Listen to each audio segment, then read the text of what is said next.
दोस्तों, जीवन में सुख दुख का आना जाना लगा रहता है। यही जीवन है, इसलिए हमेशा सकारात्मक रहे। यह कहानी है महाभारत के समय की। महाभारत का युद्ध समाप्त हो चुका था। पांडव राजा बन चुके थे। श्री कृष्ण ने निर्णय लिया कि अब मैं द्वारिका जाऊंगा। श्री कृष्ण रथ पर बैठकर आगे बढ़े तो सामने कुंती खड़ी थी। कुंती श्री कृष्ण की बुआ लगती थी। बुआ को देखकर श्री कृष्ण रथ से नीचे उतरे।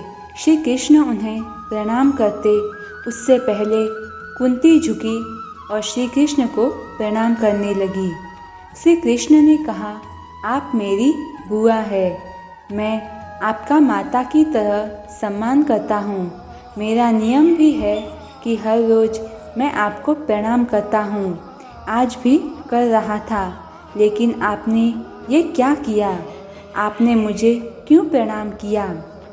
कुंती ने कहा, कृष्ण, कुछ वर्षों के बाद मेरा जीवन पूरा हो जाएगा। मैं जानती हूँ कि तुम मेरे भतीजे ही नहीं, भगवान भी हो। अब मुझे भक्त बन जाने दो। तुम चले जाओगे, एक बार भगवान बन जाओ। श्री कृष्ण ने कहा, ठीक है, भगवान से सभी लोग कुछ न कुछ मांगते हैं। आप भी कुछ मांग लीजिए। कुंती ने कहा, देना ही चाहते हो तो मुझे दुख दो। यह सुनकर श्री कृष्ण बोले, दुख? मैं आपको जानता हूँ। आपके जीवन में कभी सुख आया ही नहीं। ऊपर वाला कुछ लोगों का जीवन दुखों की प्रयोगशाला बना देता है। उनमें से आप एक है, फिर भी दुख मांग रही है। कुंती ने कहा, दुख में भगवान बहुत याद आता है। कुछ दुख तो ऐसे आते हैं कि जब हम भगवान का कंधा पकड़कर उनके और निकट चले जाते हैं, हमें लगता है कि हम भगवान का कंधा पकड़ उनसे कुछ कहे, कुछ पूछे, इसलिए मुझे दुख दे दो।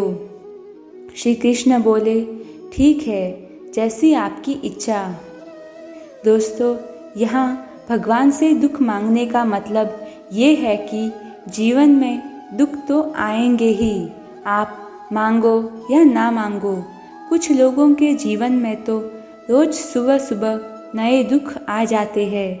अगर हम ये मान लें कि सुख आएगा तो दुख भी आएगा, और दुख के समय हमें भगवान के निकट चले जाना चाहिए, भक्ति करनी चाहिए।